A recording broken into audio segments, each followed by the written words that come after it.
Palalabas na mamayang inaabang ang action drama series ni Coco Martin at Julia Montes na Sigabo. Naks naman talaga. Nagbabalik nga po ang hari ng aksyon sa ating henerasyon sa Todo Max Primetime ng TV5.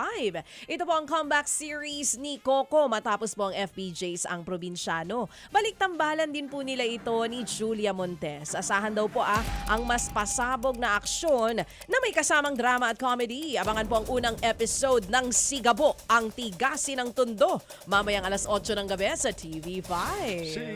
Secret Impreg, anong oras na? Na-move lang ng konti, pero ang ganda ng lineup natin ngayon, mauuna lang si Sigabo. Okay. Oo, tas sunod-sunod na po yan, A Secret in Prague, and then Alright. si My Best Friend Emma. Ayan.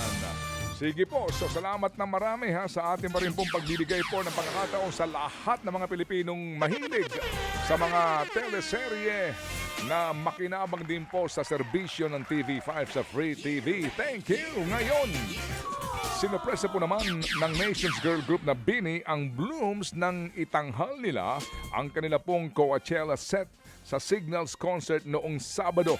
Kasama po sa itinanghal nila ang Shagidi, Zero Pressure at Out of My Head na kasama sa kanilang Coachella set.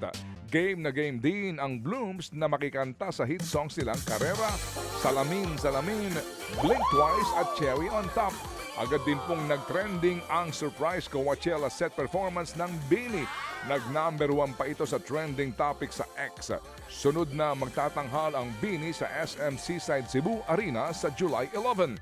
Dadalhin din po nila ang kanila pong Signals World Tour sa US, Canada, the Netherlands, Italy, France at ilang pang mga bansa. Samantala, nagpaka-fangirl si Julian Santos matapos pong makilala si Thor, Chris Hemsworth. Sana all! Ibinahagi po ng mister ni Juday na si Dapper Cuds Ryan Agoncillo ang photos. Kasama po ang kanilang mga anak na sina Johan, Lucio at Luna. Hirit nga ng ilang fans, Cristala meets Thor daw. Habang ang iba sinasabi na ito na daw palang itsura ni Ryan ngayon. Unang nagkakilala sina Julian at Ryan sa Cristala bilang co-star. Swerte naman talaga.